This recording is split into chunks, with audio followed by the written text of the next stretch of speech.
Quick question. Did having it all actually just mean running on empty for 30 years straight? Oof. Because somewhere between gold stars and side hustles, we traded play for productivity and started calling burnout a personality trait. Today, we are unpacking the Gen X hustle myth. If your to-do list is longer than your will to live, you are not alone. Let's get into it.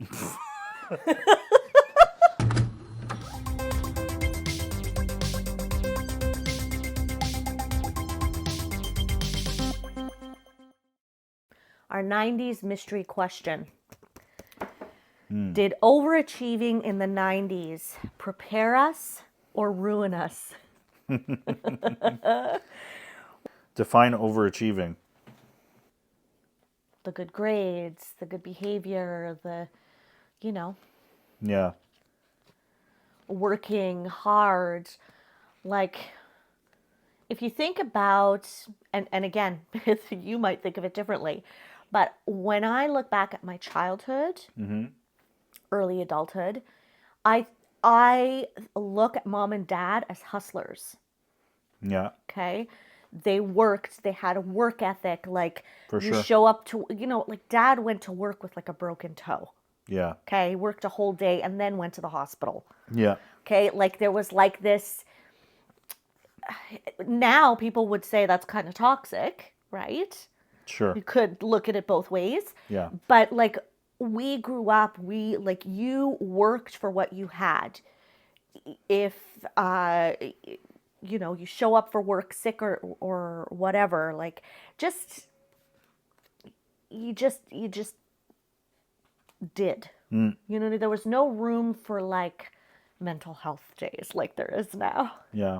I think in that context, I think I don't know if anyone gets ruined from this stuff.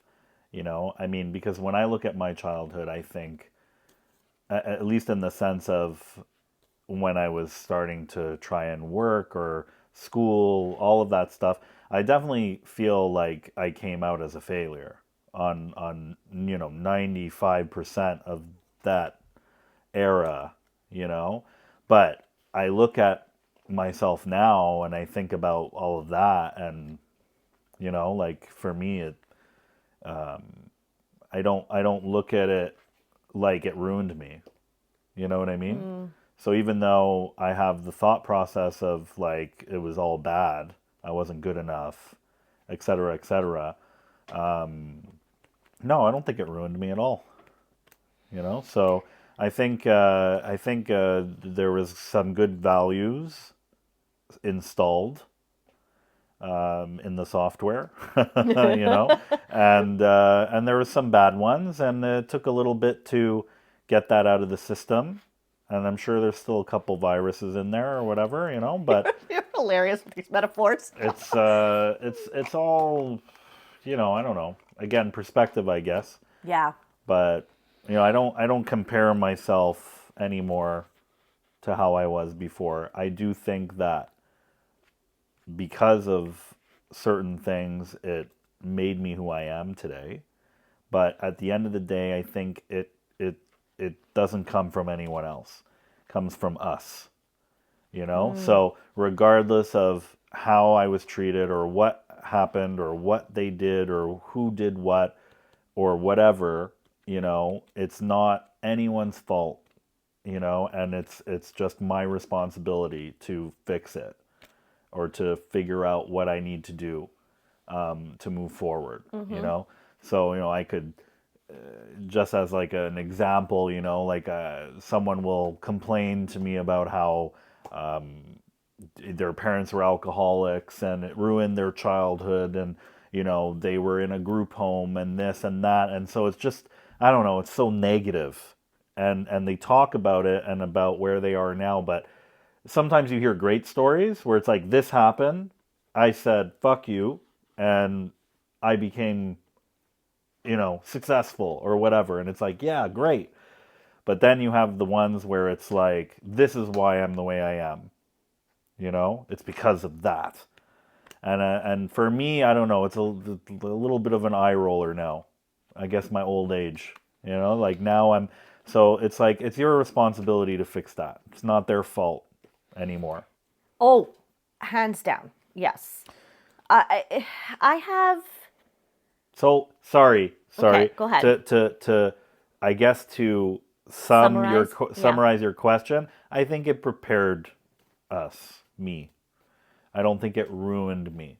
I think if I were to say that what happened in the 90s ruined me, then that would be saying like this podcast wouldn't exist right now. Yeah. So it's kind of a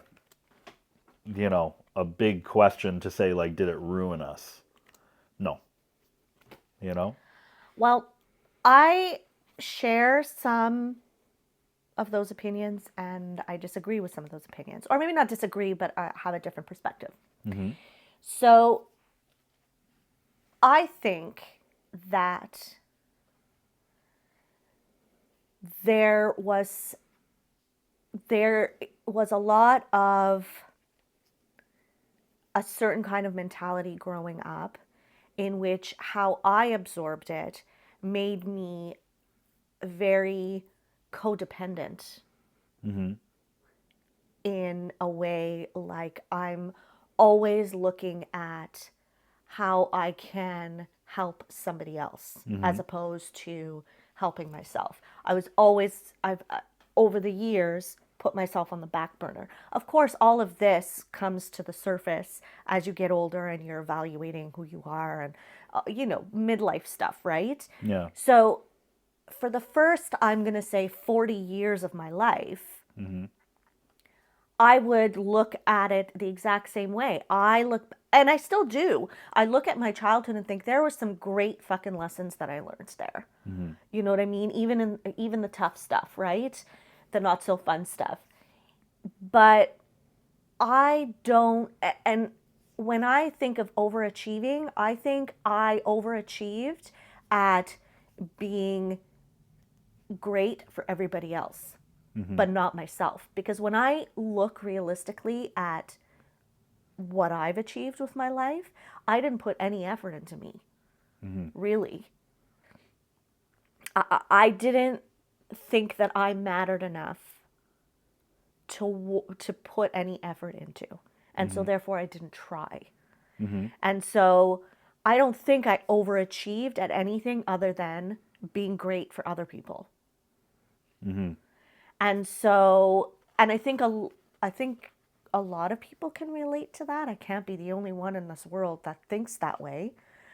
But now that I'm aware of that, I don't blame mom and dad in the least. Like, I mean, as parents, we're just doing the best we fucking can, right? Mm-hmm. Like, I get that. But I think the mentality then versus now is very different. Does that make sense? Yeah, it makes I'm sense. kind of like, I don't But feel like I'm making sense, but but I feel like you're saying the same thing as me. well, you didn't say anything about your childhood. Well, I said it was a big failure, right? But Oh, okay. Well, so I'm because overachieving was impossible for me, right? So, but I'm not saying that that ruined me, no, it didn't ruin me. right? Yeah, it didn't So ruin me. so then did it prepare you or did it ruin you? I think I think it prepared me for this second half of my life Right. to be better, but to appreciate it. Right. Because at that time, I don't even think I would have appreciated it. To say the least, through everything you found out or you realized that it's not the responsibility of them to make things right. It's our responsibility to. Well, at a certain point, you've got to stop blaming the other person, right? And look at yourself in a way. Exactly. Right? Yeah. It's also fucking complicated, eh? Well, When you think about it sometimes, it's just like, man, it's like the hardest job and nobody like you just get to take this little kid home, this little baby home from the hospital, and it's like you're responsible for everything. It's like, how do you not fuck up in some way, shape, or form? I remember when I was a new Like, parent and I would think I have to do this and I have to do that, and like I gotta make sure that like everything was perfect, and my kid has to have this, and I want to save up and get him to go to a private school, and I want to make sure I can do this and do that, and we obviously always want the best for our kids, but I think I realized that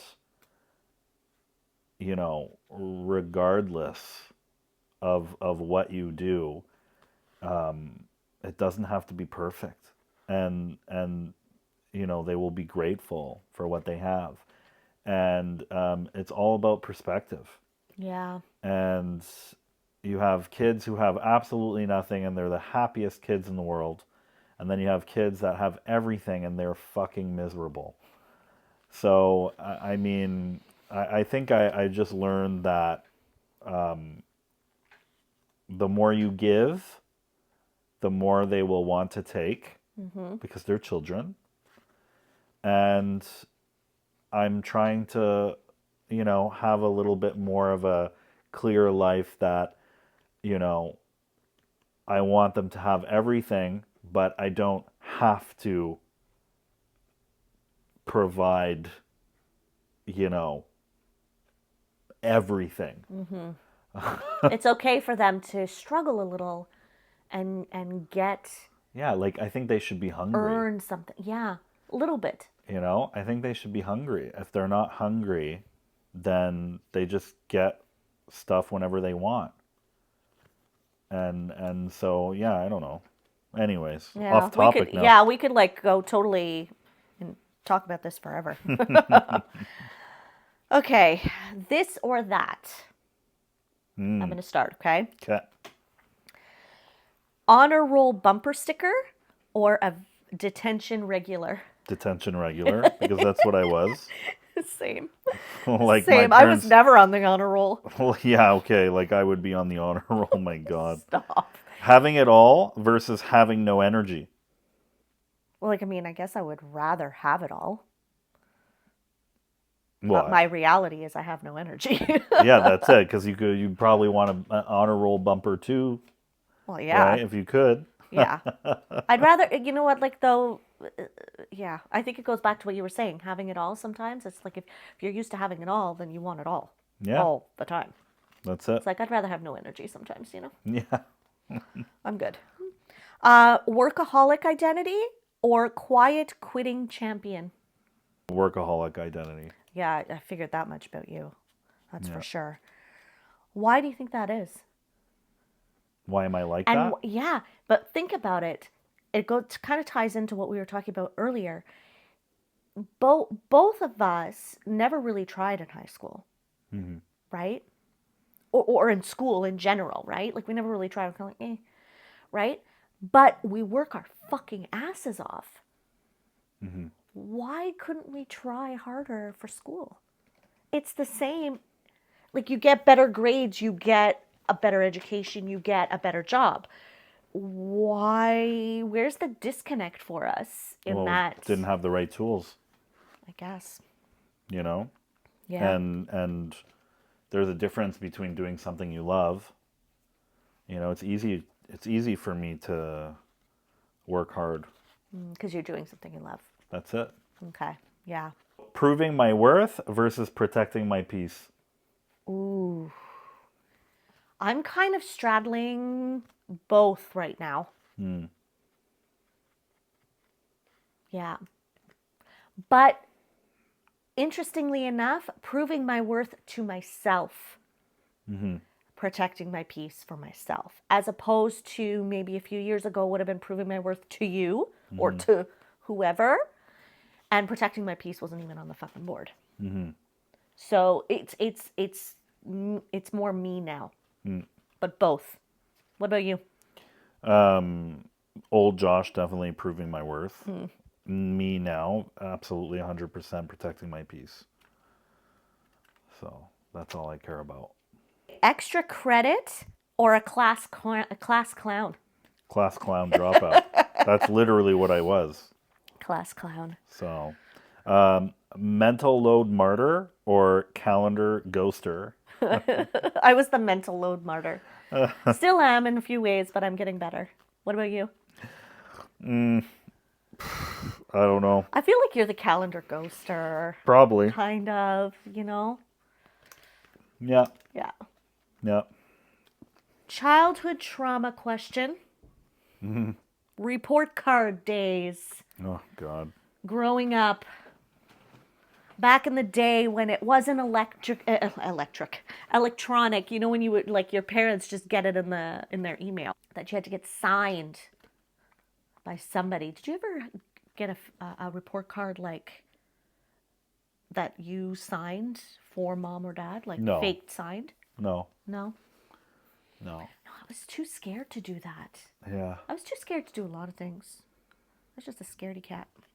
Yeah, I don't remember report cards in elementary school so much, but high school I remember a little bit more. And there wasn't necessarily like a fear. It was just kind of like, here we go again. You know, I didn't care. I got good enough grades that I was like maybe 60s and 70s. And I think mom and dad just kind of Yeah. were like, you could do better. We're like, yeah, but I don't want to. You know? Yeah, no, for me, I don't know. It was always a mess. But I don't remember them being strict in the sense of like, this is your homework time and get your homework done and sit there like, No, I mean, I remember that a little bit. There was eras or moments Okay. where there was that. But, you know, from very young, I mean, I failed everything all the time, you know? So it was very tough when I had to come. I think I did summer school every year, you know, until I dropped out, you know? I mean, yeah. yeah. So it was never a fun moment when it came to giving grades to them. Yeah. Oh, that sucks. What about your kids now? When you get the report cards now for your kids, I don't give a fuck. right? I care, but I approach it in the sense of I know what you're struggling with, what you're not, what you're capable of, what you're not. I by no means expect perfection, No. but I do expect effort. Yeah. That's how I look at it. But effort changes depending on which child I'm talking to. Do you know what I mean? Maybe that in and of itself isn't fair. I don't know. No, not But necessarily. I know what their strengths are. You Yeah, know what I mean? exactly. So, no, I just mean I don't give a shit if, you know, it's bad or something. No, I'm no, not going to do anything. Yeah, I know what you meant. And when they need help, you know, if I can, I'm there. Yeah. You know, Try to get them a tutor or whatever it is that they need help with. that's it. Yeah, just give them the tools that they need, right? Yeah. Yeah. I'm like super not, you know, pro school. So like I'm like the worst parent to talk to about this, you know? I mean, Well, you didn't have the best experience, Josh. So No, I it didn't have- makes complete sense. I had zero good experience. I don't truly feel like anything helped me where I am today, you know? Yeah. All right, that's our take on burnout, hustle, and why Gen X might be the most tired generation alive. If you're canceling your afternoon plans just from listening, same. You're not lazy, you're just done. And if someone praises you for doing it all, feel free to respond with, cool, I'd like to do less. There's more nostalgia and emotional damage where that came from, so stick around.